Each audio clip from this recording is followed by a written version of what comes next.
자, 오늘은 다린추에 대해서 말씀을 듣도록 하겠습니다. 다린추가 뭘까요? 다린추가 뭘까요? 뭐 하는 걸까요? 보이나? 자, 여기 이 사람이 가지고 있는 줄이 다림줄이고 밑에 달려있는 게 다림추야. 조금 무겁기 때문에 이렇게 늘어뜨리면은 무게 때문에 이 공사한 벽이 똑바로 섰는지 삐뚤어졌는지 이걸 딱 내려보면은 알 수가 있어요. 벽이 잘 만들어졌나요? 어떤 것 같아요? 홍구야. 벽이 제대로 똑바로 세워진 것 같아? 삐뚤 세워진 것 같아? 똑바로 세워진 것 같아? 삐뚤어진 것 같아? 여기 그림자하고 딱 보니까 제대로 된 것 같은데? 볼 때는? 그쪽에는 이제 조금 기울어져 보이지. 그거는 다 원근 때문에 그런 거고, 여기 이렇게 다른 추가 내려온 거하고 벽하고 요 사이를 보니까 벽이 똑바로 세워진 것 같이 보여요. 그래서 이 벽을 쌓을 때 이게 제대로 똑바로 세워졌나 삐뚤어졌나 이걸 볼 수 있는 게 다림추라고 하는 거예요. 요즘은 이렇게 해서 공사하는 걸 잘 보기가 힘든데, 제가 어렸을 때만 해도 집 짓고 동네 집 짓고 그럴 때 보면은 항상 이 벽돌 쌓는 분들이 이렇게 다림추를 내려놓고 제일 꼭대기로 올려놓고 벽돌을 올리는 것을 볼 수 있었습니다. 그래서 옛날에는 뭐 이렇게 쫙하게 재가지고 뭐 콘크리트 놓고 또 철근 놓고 이렇게 안 하고 그냥 땅 위에다가 시멘트 깔고 그 다음에 벽돌 시멘트 벽돌을 이렇게 하나씩 한 장씩 쌓아가면서 그렇게 집을 지었기 때문에 이 다림추를 다 지어보면서 그렇게 집을 짓지 않으면 삐뚤삐뚤하게 쌓을 수밖에 없습니다. 사람의 눈에 이제 자꾸 헷갈리니까. 그래서 저런 다림추를 통해서 가구부터 아마 오늘날에도 저런 걸 사용하고 있을 겁니다. 큰 공사장에서는 볼 수 없지만 작은 공사장에서는 저걸 볼 수가 있죠.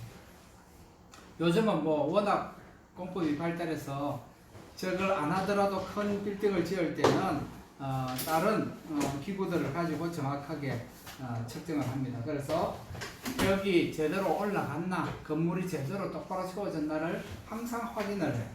그렇지 않고 잘못 세워 놓으면은 결국 그 건물은 어떻게 될까요? 무너지기 쉽겠죠. 그래서 문제가 생깁니다.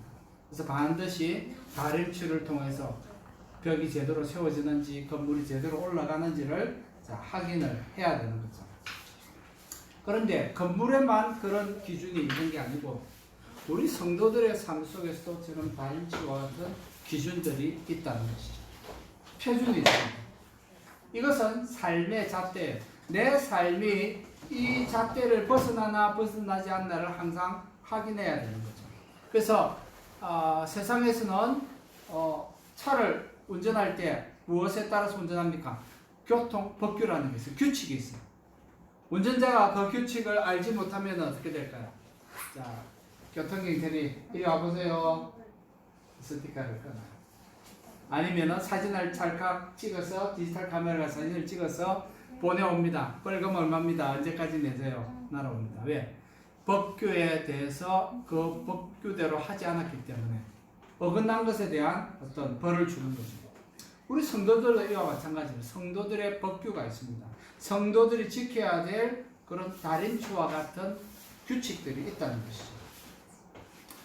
하나님의 말씀은 시대와 문화와 인종을 넘어서서 영구불변하게 모든 성도들이 하나님을 믿는 예수 그리스도를 구주로 삼은 사람들이라면은 그 삶의 규범이 어디 나와 있느냐 하니까 바로 성경책에 모두가 기록이 되어 있는 거죠. 그래서 이거는 시대에 상관없이 자기가 어디에 살고 있느냐, 언제 살고 있느냐 상관없이 하나님의 말씀은 우리 성도들의 다림추와 같은 것입니다. 우리가 제대로 살고 있나, 바로 살고 있나, 제대로 가고 있나, 이 모든 것들을 확정 지어주는 게 뭐냐 하니까 바로 하나님의 말씀이라는 거죠. 그래서 말씀을 잘 알아야 내가 바로 살고 있는지 못 살고 있는지, 엉터리로 사는지 확인을 할 수가 있는 것이죠. 그래서 오늘 말씀의 다림추를 가지고 나 자신을 살펴보면서 하나님 앞에서 나 자신을 바로 세워가고 있는지, 성도를 향해 가는 그 성도의 자세로 살고 있는지 이것은 확인해 볼 수 있는 그런 은혜가 있기를 축복합니다. 네. 축복합니다. 하나님 말씀 잘 들으세요. 그래 내가 하나님의 자녀로 살 수 있어요. 자, 남왕국 유다의 13대 왕이었던 히스기야는 하나님 말씀을 표준으로 삼아서 나라를 다스리기 위해서 애를 썼습니다. 열왕기하 18장 4절에 보니까 그가 뭘 했냐니까 그가 여러 산당들을 제거하고 주상을 깨뜨리며 아세라 목상을 찍으며 모세가 만들었던 녹뱀을 이스라엘 자손이 이때까지 향하여 분향함으로 그것을 부수고 너후스단이라 일컬었더라. 이걸 보니까 히스기야가 얼마나 하나님 말씀대로 잘 살았는지를 표현해주고 있는 것이죠. 즉 하나님께서 싫어하시는 것들 전부 다 없앴다. 하나님의 말씀의 표준을 보니까 이거는 없어져야 될 거다. 그래서 히스기야가 다 없애버린 거예요. 자, 히스기야는 아수르의 침공 앞에 나라가 흔들렸지만 하나님을 의지함으로써 기적적으로 아수르 군대를 물리쳤습니다. 그리고 자기는 병이 들어서 죽을 수밖에 없을 때에도 하나님께 전적으로 의지함으로써 어떻게 몇 년 더 살게 되었죠? 15년 더 생명을 연장받았어요. 그런데 그도 실수를 했는데 무슨 실수를 했냐니까 바벨론 사신들의 병문안에 마음이 열려가지고 자기의 모든 복감들을 다 보여줬어요. 비밀스러운 왕궁 안에 있는 보물 복감까지 다 보여준 거죠. 그래서 하나님으로부터 경고를 받습니다. 어떤 경고를 받느냐? 여호와의 말씀이 날이 이르리니 왕궁의 모든 것과 왕의 조상들이 오늘까지 쌓아두었던 것이 바벨론으로 옮김받고 하나도 남지 아니할 것이요 또 왕의 몸에서 난 아들 중에서 사로잡혀 바벨론 왕궁의 환관이 되리라. 그 중에 한 명이 누굽니까? 그렇게 환관으로 잡혀간 사람이 누구예요? 다니엘이죠. 다니엘의 세 친구들. 다니엘과 함께 끌려갔던 그 당시 모든 사람들이 바로 이 예언의 말씀의 성취예요. 자, 히스기야의 뒤를 이은 왕이 누구냐? 14대 왕 므낫세. 많이 들어봤죠? 근데 이 므낫세는 남왕국의 왕들 중에서 가장 악한 왕으로 평가해도 전혀 손색이 없을 정도로 못된 짓을 많이 했어요. 므낫세 기억해 두세요. 그가 범한 죄는 열왕기하 21장 16절에 적힌 대로 크게 두 가지예요. 하나는 여호와 보시기에 악을 행한 것, 하나님 싫어하는 것 행거하고, 또 하나는 뭐냐니까 무죄한 자의 피를 많이 흘린 거예요. 그러니까 죄 없는 사람들의 피를 많이 억울하게 죽였다는 것이죠.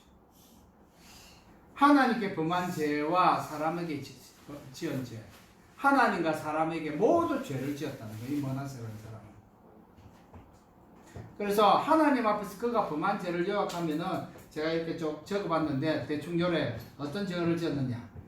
아버지 히스기야는 어떻게 했다고요? 모든 산당들과 우상들, 너우스당까지 다 없앴다 그랬잖아요. 근데 아버지 히스기야가 헐은 산당들을 다시 세웠어. 이 아들이.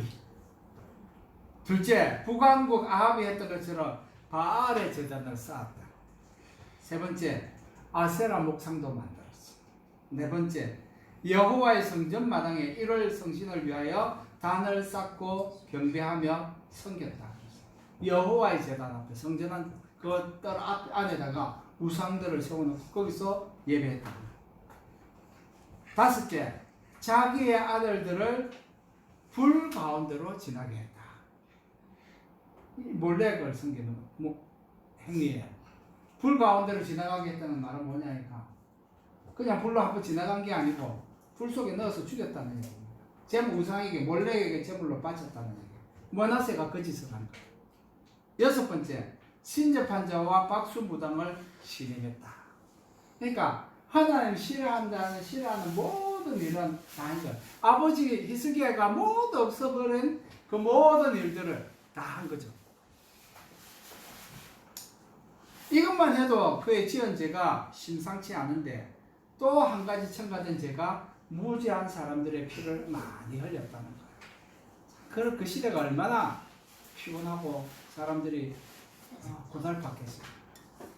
하나님의 말씀대로 살려고 했던 사람들은, 정직하게 살려고 했던 사람들은 다 술 먹고 너무너무 피곤한 세상. 우리도 힘들죠. 피곤하죠. 그죠? 이런 세상에 참 적응하며 산다는 것이 쉽지 않습니다. 근데 므낫세 시대보다는 나은 것 같아요. 왕이 이렇게 하라라고 강요를 했습니다. 그러므로 므낫세 당시 이 나라가 얼마나 소망이 없고 정신이 없었던지 상상해 볼 수 있을 겁니다. 지금 여행 다큐를, 저는 이제 가끔 여행 다큐를 보게 되는데, 이 동남아 지역의 산악 국가들, 그리고 아프리카의 여러 오지 등을 소개하는 것들을 보면은 공통점이 있어요. 뭐가 나붙겨. 뭐가 나붙겨요? 여러분 잘 안 보셨어요? 이런 우상들을 섬기는 거, 하나님 모르고 우상들을 섬기는 그런 것들을 가보면은 공통적으로 보이는 게 있는데 뭐냐니까. 뭐 깃발들이 나쁘고, 오색 깃발들이 나붙기는 거예요. 정신이 없도록 줄을 엮어놓고, 뭐 나무 위에도 그렇거니와 바위 위에도 이 줄을 쳐놓고 거기에 뭘 묶어요? 천을 묶어놓습니다. 온갖 형형색색의 천들을 묶어놨습니다. 그러면 또 예술적인 감각이 있으면은 그런 예술 작품들을 보면 저 참 아름답다 이런 느낌이 들어야 되는데, 아프리카의 오지나 이런 아시아 쪽에 이런 산악지대에 이런 우상들을 섬기는 곳에 가서 이렇게 줄에다가 이 뭐 형형색색의 이 천이나 깃발을 묶어놓은 거 보면은 아름답다는 느낌이 드는 게 아니라 어지러워, 메스꺼워, 불편해, 그런 느낌이다. 여러분 어떤지 모르겠습니다.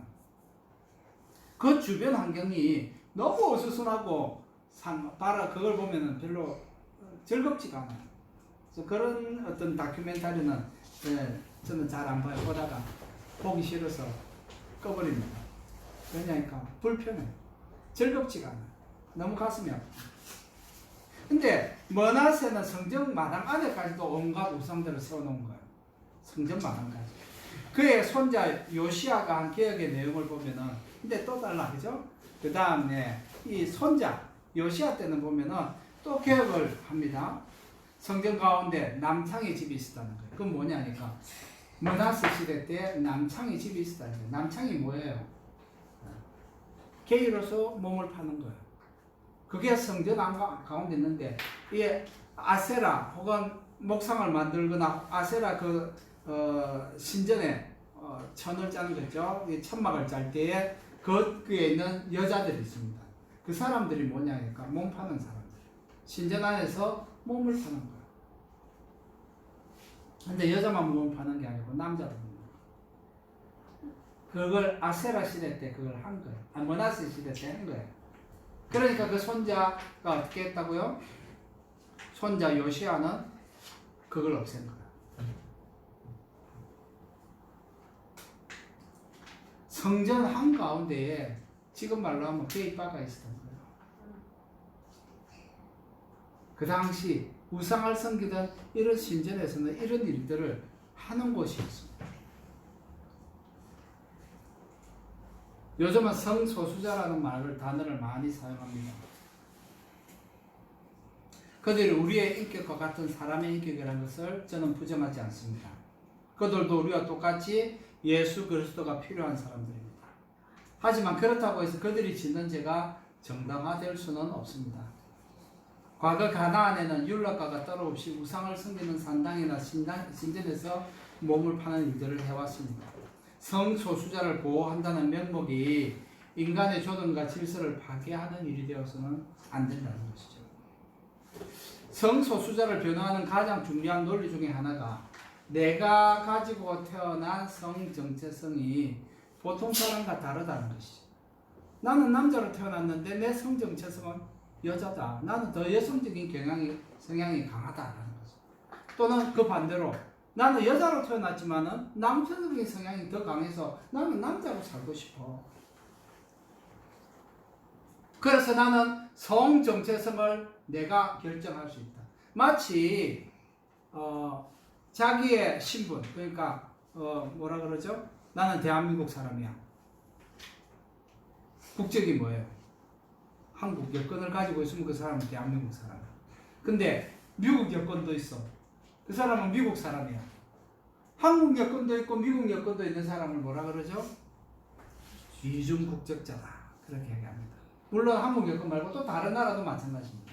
두 개 이상을 국적을 가진 사람들을 가리켜서 이중 국적 혹은 삼중 국적이라고 얘기합니다. 근데 성 정체성도 그렇게 이해하는 거예요. 나의 성 정체성을 내가 결정할 수 있다는 거죠. 내가 원하면 난 대한민국 사람이 되는 거고, 내가 원하면 난 미국 사람이 되는 거고, 국적을 내가 정할 수 있는 것처럼 태어나고 난 다음에 자기가 원하는 것으로 바꿀 수 있는 것처럼 성 정체성도 내가 원하는 것으로 바꿀 수 있다라고 생각을 하는 것이죠. 그래서 성적 자기 결정권이 있다고 주장하고, 이 성적 자기 결정권에 대해서 굉장히 가치 있게 생각하고 중요하게 생각하고 그렇게 해야 된다고 생각하는 사람들이 이제 성소수자들이고 그들을 옹호하는 사람들입니다. 그런데 만약에 이 논리를 정당한 것으로 인정한다면 우리는 자살도 생명에 대한 자기 결정권이 있기 때문에 본인의 의지대로 할 수 있어야 되고 해야 된다라고 해야 할 것입니다. 막으면 안 되죠. 자기 생명에 대한 결정권이 나에게 있는데 생명에 대한 결정권이 내 것이니까 내가 결정할 수 있다라고 생각한다면 법적으로 막으면 안 되잖아요. 근데 우리나라에는 자살 방조죄가 있습니다. 자살하는 것을 보면서 막지 않으면 자살 방조죄라는 죄가 있어요. 그러니까 자살을 안 보면서도 자살할 걸 알면서도 막지 않으면 그 사람도 죄를 짓는 거예요. 범죄자라는 거죠. 자, 이런 거는 그렇게 해놨어. 근데 성 정체성, 성을 결정하는 건 자기의 의지에 따라서 할 수 있다라고 하는 것이죠. 앞으로 이런 것에 대해서 자꾸 인간의 자기 결정권들을 주기 시작한다면은 도둑질 하는 사람은 또 뭐라고 그러겠어요? 내 DNA 속에 도둑의 피가 있는데 도둑이 나의 정체성이야. 내 정체성이 그건데 너희들은 왜 간섭하냐? 이렇게 얘기한다면 이제 절실하는 게 없어지는 것이죠. 원리도 없고 질서도 없고. 그래서 판단의 기준을 개인의 취향이나 성격이나 혹은 체질적인 문제를 가지고 말한다면 이 세상을 유지할 수 있는 질서는 어디에도 없습니다. 이 세상에서의 정의는 각 개인의 판단에 맡길 수가 없는 거죠. 물론 나라가 그 법을 최소한의 범위에서 만들지만은 이제 이 법의 범위가 우리가 이전에 생각하던 상식의 범위를 넘어서서 결정되기 시작했습니다. 왜냐하면 정치적인 이유 때문에 그래서 그 사람의 인격과 권리를 보장하는 측면이 아니라 말은 그렇게 하는데 사실은 정치적인 논리가 더 강하게 이러한 법들이 통과되는데 결정적인 이유가 되고 있습니다. 그것을 우리가 알기 때문에 이 부분이 심각한 겁니다. 좌익이냐 우익이냐 그런 개념이 아니다. 사실 지금 이 세상이 돌아가는 것을 보면 어느 정도 그렇게 되었다는 것을 여러분들도 아실 거예요. 앞으로 더 그런 방향으로 이 세상은 갈 겁니다. 그러니 성경에 기록된 한 구절이 이 시대를 정확하게 진단하고 있다고 저는 봅니다. 사사기 21장 25절에 보니까 이렇게 말씀하죠. 그때 이스라엘에 왕이 없으므로 사람이 각기 자기의 소견에 옳은 대로 행하였더라. 이게 사사기 시대의 결론입니다. 하나님 없이 왕이 없으므로 하나님을 왕을 삼지 않고 살았으므로 그 말이거든요. 그냥 정치적인 왕을 얘기하는 것이 아니라 하나님을 왕으로 모시고 살지 않고 그의 말씀대로 살지 않은 이런 시대는 어떻다? 사람이 각기 자기의 소견에 옳은 대로 사는 거예요. 이것이 하나님이 없는 세상, 왕이 없는 세상. 이 세상에 자신을 다스리는 자가 자기밖에 없다고 생각하기 때문에 사람이 각기 자기 생각에 옳은 대로 행하는 거예요. 하나님이 자신의 왕이신 것을 인정하기 싫다는 것이죠. 이 시대가 바로 그렇습니다. 하나님의 말씀, 성경과 상식이 인정하는 것을 세상이 싫어하는 거예요. 하나님을 싫어하는 거예요. 이것은 베드로가 했던 말과도 일치합니다. 베드로후서 3장 5절에 보면은 이는 하늘이 옛적부터 있는 것과 땅이 물에서 나와 물로 성립된 것도 하나님의 말씀으로 된 것을 그들이 일부러 잊으려 한다. 그러니까 이 세상이 만들어졌고 또 그것을 물을 통해서 하나님께서 이 세상을 만드셨다는 그 기록이 분명히 있음에도 불구하고 사람들이 이것을 몰라서가 아니라 알고 있지만은 하나님이 지금 이 세상을 다스리고 나의 인생에 개입하신다라는 이 사실을 인정하고 싶지 않다는 것이죠. 하나님의 말씀대로 하나님의 뜻대로 자기 인생을 사는 것이 싫다는 거예요. 이게 그들의 근본적인 의도입니다. 하나님이 이 세상을 창조하셨다는 사실을 일부러 잊으려고 하는 거예요. 하나님께서 이 세상을 창조하신 사실을 일부러 인정하지 않겠다는 겁니다. 예수 그리스도 외에는 구원이 없다는 것을 내가 일부러 인정하지 않는다는 거예요. 몰라서가 아니에요. 다른 길이 있는 것도 아닙니다. 그러나 나는 내가 원하는 대로 나의 방법대로 살고 싶기 때문에 성경의 기록, 예수 그리스도의 필요성을 나는 인정하지 않겠다는 거예요. 하나님을 몰라서도 진리를 몰라서도 아닙니다. 자신들이 하는 일을 하나님의 말씀이 금하고 있기 때문에 자신이 하는 일을 포기하기 싫다는 거예요. 지난주에 일주일 동안 세미나에 가서 통역을 했는데 찬양 인도자가 없어가지고 이제 새로 이제 예수 믿는 친구를 데리고 왔어요. 근데 이 친구가 아직 이제 보니까 기타를 잘 쳐요. 음악적인 재능은 있어요. 보니까 음악적인 어떤 그런 은사는 있는데 얼굴이 물론 그 지역이 햇빛이 세니까 새까맣긴 한데 줄담배를 피는 친구. 찬양인도 하기 전에 한대 하고 찬양인도 하고 나가서 또 한대 하고 사람들 다 본 앞에서 조금 더 부끄러워하지 않고 난 담배 피는 사람이야. 그래서 이제 다들 마음이 아프니까 담배를 끊겠냐고 묻고 기도해 주려고 하는데 하나님 섬기고 싶은데 담배를 포기하겠느냐. 하나님 좋아하지만 담배도 좋아해요. 담배 끊는 것을 포기를 못하겠다. 난 아직 좋아하기 때문에 끊을 마음이 없는 거예요. 아직까지 양쪽에 다리를 걸치고 있는 거죠. 우리 눈에는 보이죠. 어떤 이전에 그 육적인 세계에서 아직까지 완전히 벗어나서 영적인 세계에 들어오지 못한 양쪽에 다리를 걸치고 있는 모습이 보이는 거예요. 아직까지 담배가 좋으니까 포기하게 하셔요. 너를 위해서 기도해 줄까 하는데 원치 않는 거예요. 자기가 좋아하는 것을 포기하고 싶지 않아요.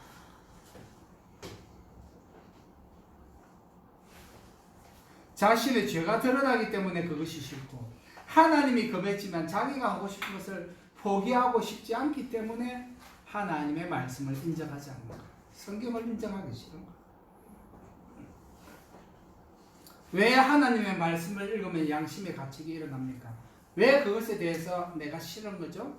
그것은 성경이 우리 삶의 기본 잣대라는 것을 우리의 양심이 알고 있기 때문에 그래요. 왜 그 하나님의 말씀을 들으면 내 마음이 괴롭습니까? 왜 불편합니까? 그것은 내 양심이 하나님의 말씀이 내 인생의 잣대라는 것을 말하고 있는 거예요.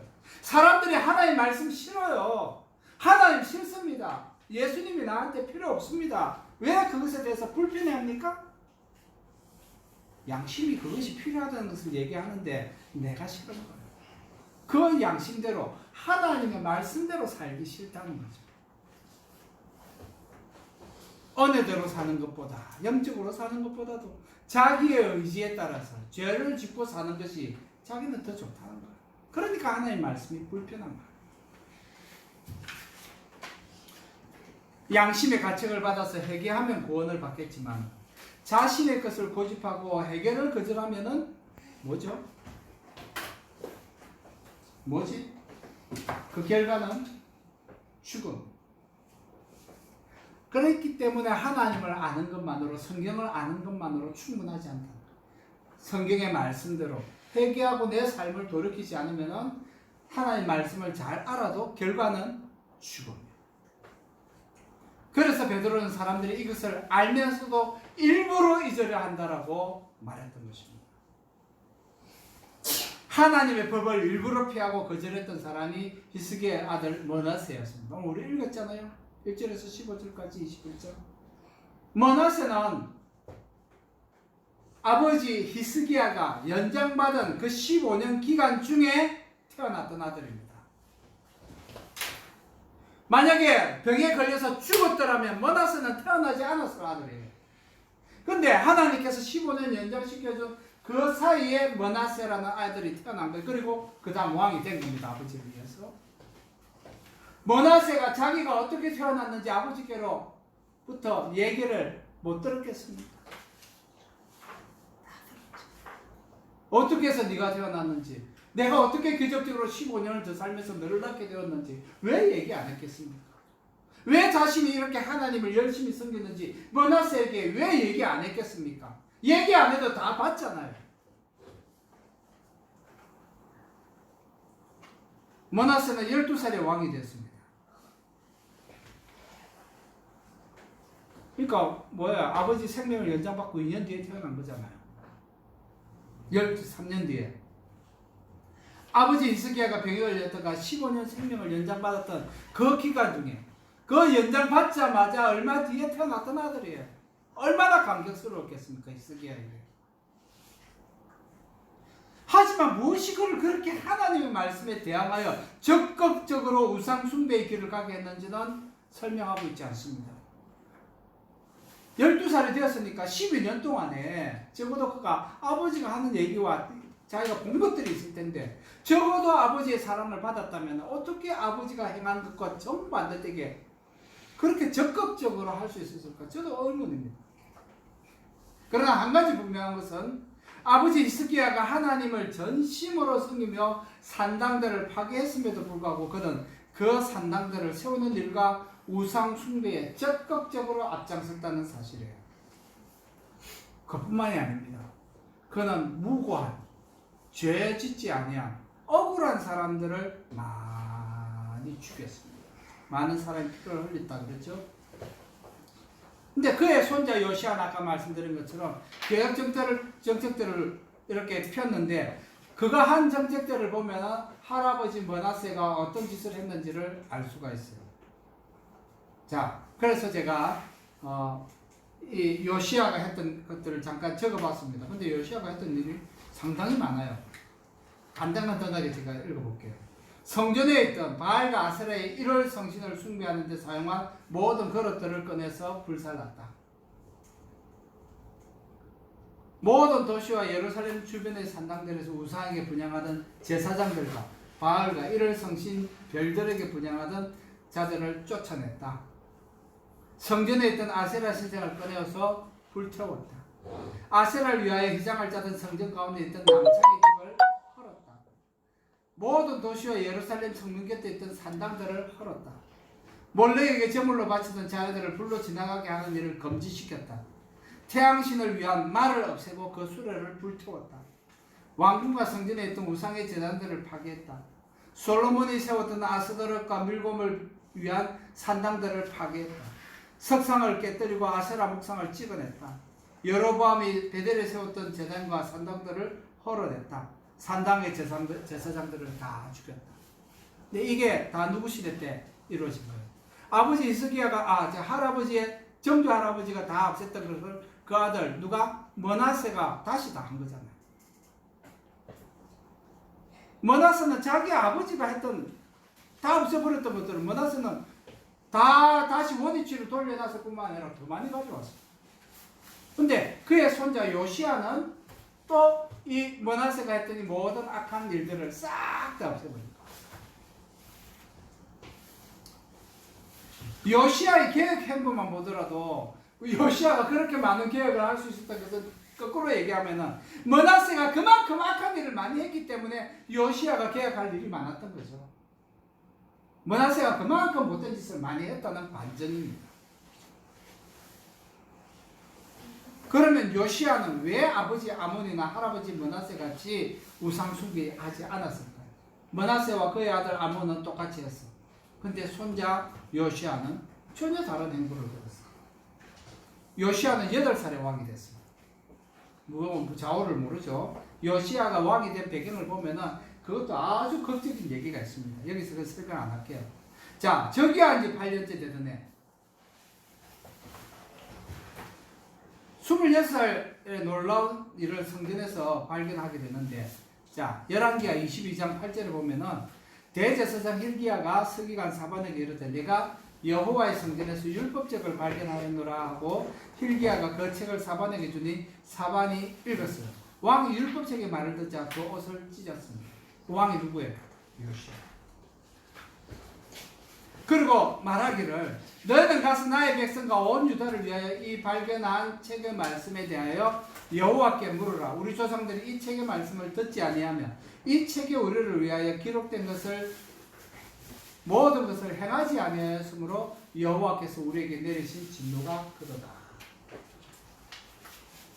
요시야가 뭘 깨달은 거예요? 하나님 나라 이 이스라엘을 다스리는 데 있어서 우리가 그 잣대를 몰랐다는 것이죠. 자동차를 어떻게 운전해야 되는지도 모르고 자동차 운전을 해왔고, 운전을 해도 제가 되는지, 신호위반을 해도 이게 제가 되는지 안 되는지도 모르고 한 거예요. 알면서도 하고 모르면서도. 근데 요시야가 하나님의 말씀을 읽는 걸 듣는 그 순간에 뭘 깨달은 거예요? 아, 하나님께서 우리 민족에게 이것을 원하셨구나. 근데 나는 몰랐네. 우리 조상들도 몰랐네.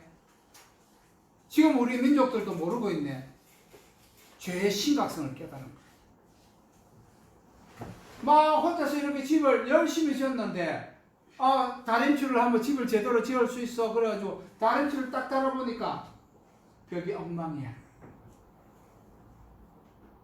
앞에 벽하고 뒤에 벽하고 다르고 밑에 벽하고 위에 벽하고 높이가 다르고 다 다른 거야. 하나님 말씀을 비추어 보니까 우리가 제대로 못 살았네. 엉터리로 살았네. 어떻게 해서 알게 된 거죠? 하나님의 말씀을 듣는 그 순간에 요시야가 깨달은 거야. 우리가 어떻게 살아야 될지 이렇게 정확하게 하나님께서 우리에게 가르쳐 주셨는데 우리가 우리 마음대로 살았구나.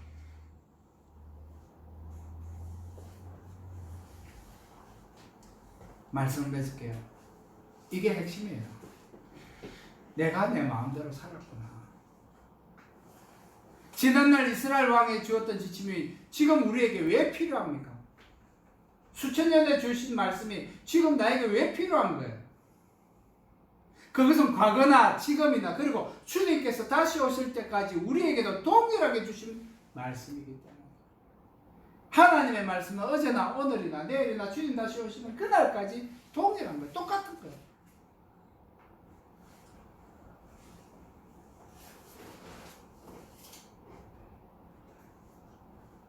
이스라엘의 진정한 왕은 오직 여호와 하나님뿐입니다. 내가 하나님의 자녀라면 하나님의 백성이라면 우리의 왕은 하나님 한 분밖에 없는 거예요. 그렇지만 하나님께서는 이 세상에 하나님의 말씀을 기준으로 하여 다스리는 왕이 있게 하셨어요.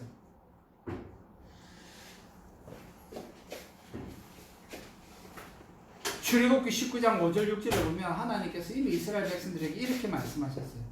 세계가 다 내게 속하였나니 너희가 내 말을 잘 듣고 내 언약을 지키면 너희는 모든 민족 중에서 내 소유가 되겠고 하나님의 백성이 하나님의 자녀가 된다는 거예요.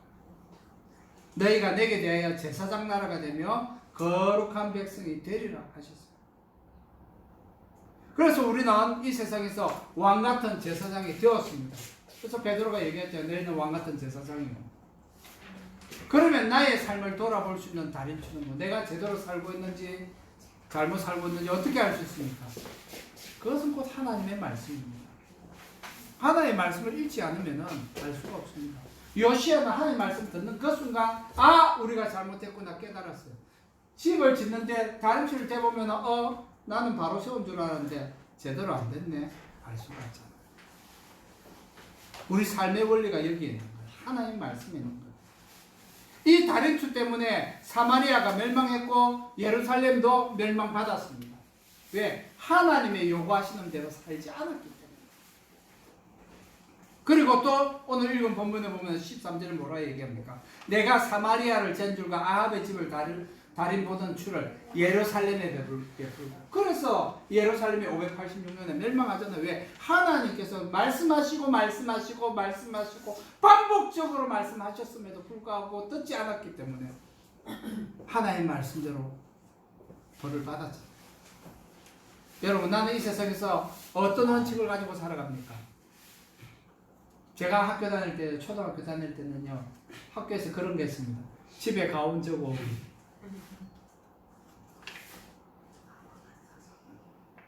없으면 만들어서 가져오기. 사는 원칙을 정하라 이거죠. 항상 그때 막 교육이 막 개몽되고 있던 그런 시절이라 많은 변화가 있던 시절이었습니다. 그래서 집에 가온 뭔지 알아와라. 없으면 가온 만들어라. 이게 숙제였어요. 가온이라는 게 뭐예요? 가정을 다스리는 원칙이잖아요. 내가 이 세상을 사는 원칙이 뭡니까? 요즘은 가온 있는 집 잘 없을 거예요. 내가 사는 원칙이 다 있잖아요. 가온은 없어도 내가 사는 원칙이 있어요. 왜? 내가 좋아하는 것들이 있잖아요. 그게 내 원칙이에요. 내가 좋아하는 게 내 삶의 원칙이에요. 원리예요. 여러분들이 그동안 가지고 있었던, 나는 이럴 때는 이렇게, 저럴 때는 저렇게 할 거야. 나는 이 세상을 이렇게 살 거야. 나름대로 다 가지고 있어요. 자, 여러분들이 가지고 있던 그 원칙과 하나님의 말씀을 한번 비교해 보십시오. 두 가지가 일맥상통합니까? 같은 원리 안에 있습니까? 하나님의 말씀이라는 이 다림추, 내 인생을 측정해야 되는 이 다림추로 내가 살고자 하는 그 삶의 방향과 삶의 방향을 달아보았을 때 제대로 가고 있느냐 확인해 봐야 된다. 우리 이렇게 해야지. 집 언제 사야 되고, 뭐 어떻게 해야 되고, 어떻게 살아야 되고, 언제 결혼하고, 어떤 직장 가야 되고, 이런 모든 것들이 사람에 따라 다 다른데 그런 원칙들이 하나님의 말씀에 기반해서 하고 있는지를 봐야 돼. 내가 좋아서 하는 건지, 돈이 필요해서 하는 건지, 하나님께서 내게 이것을 원하시기 때문에, 내가 하나님의 자녀로서 살아가는 데 있어서 필요하기 때문에 하는 것이 이유가 다르잖아요. 그 다림추에 따라서 내 삶은 무너지지 않고 잘 세워주고 있는지 확인해 보셔야 된다. 요한계시록 22장, 성경의 제일 마지막이죠. 계시록 22장에 보면은 이런 말씀들이 있습니다. 제가 읽어드릴게요. 보라, 내가 속히 오리니 이 두루마리의 예언의 말씀을 지키는 자는 복이 있으리라.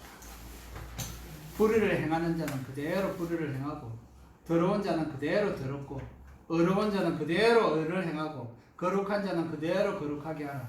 사람들 그러잖아요. 하나님 살아계신 이 세상에 왜 불의가 가득하냐. 하나님께서 말씀하시는 거예요. 너 살고 싶은 대로 살아봐. 솔로몬이 이런 부분에 대해서 정확하게 지난번에 지적했지 않습니까? 네가 살고 싶은 대로 살 수 있어. 해도 돼. 근데 그 뒤에는 하나님 심판이 있다는 건 알아라. 너희들 하고 싶은 대로 할 수 있어. 해도 돼. 근데 그 뒤에는 그 행위에 대한 책임이 있다는 거, 심판이 있다는 거 알고 해라. 솔로몬이 경고했잖아요. 똑같습니다. 불의를 행한 자는 그대로 행하고, 더러운 자는 그대로 더럽고, 어려운 자는 그대로 의를 행하고, 거룩한 자는 그대로 거룩하게 두라. 불이 있는 대로 하나님께 두시는 것이 하나님께서 살아계신다는 거예요. 왜? 마지막에 보라, 내가 속히 오리니 내가 줄 상이 내게 있어 각 사람에게 그가 행한 대로 갚아주리라. 내가 이 두루마리의 예언을 말씀을 듣는 모든 사람에게 전하노니 만일 누구든지 이것들 위에 더하면, 하나님의 말씀에 더하면 하나님이 이 두루마리에 기록된 재앙들을 그에게 더하실 것이요, 만일 누구든지 이 두루마리의 예언의 말씀에서 제하여 버리면 하나님이 이 두루마리에 기록된 생명나무와 및 거룩한 성의 참여함을 제하여 버리시리라. 얼마나 혹독한 말씀이죠. 하나님의 말씀은 더해도 안 되고 빼도 안 되고 있는 그대로 지켜야 된다. 내가 하고 싶은 거는 다 하고 하기 싫은 거는 안 하고 모른 척하고 그게 안 된다. 내가 하기 싫든지 하고 싶든지 상관없이 하나님의 말씀이기 때문에 해야 된다.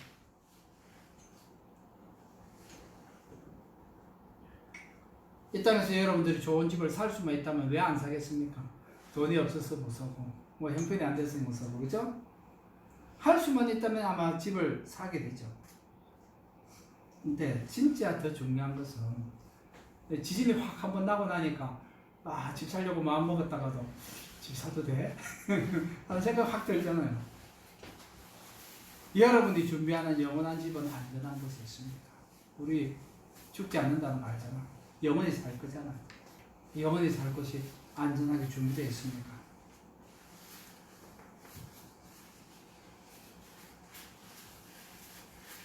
여러분들이 다른 주에 따라 어떻게 살았는지에 따라서 예수님께서 내가 거기 따라 상을 준비했다라고 말씀하십니다. 자기의 소견에 옳은 대로가 아닌 영원한 집을 짓고 계신 분의 의견에 따르기를 바랍니다.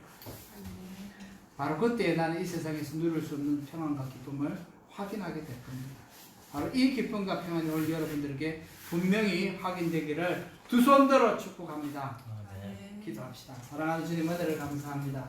정말 이 자리에 모여있는 우리 성도들과 우리 자녀들이 하나님의 말씀에 따라 사는 은혜와 기쁨이 있는 것을 살면서 경험하게 하옵소서. 하나님 마지 못해서 말씀대로 사는 것이 아니라 저주가 두려워서 그렇게 하는 것이 아니라 정말 생명의 말씀대로 사니 내 속에 내 영혼이 기뻐하는 것을 체험할 수 있도록, 그래서 이러한 삶을 포기할 수 없도록 하나님 여기 있는 모든 성도들에게 복을 주옵소서.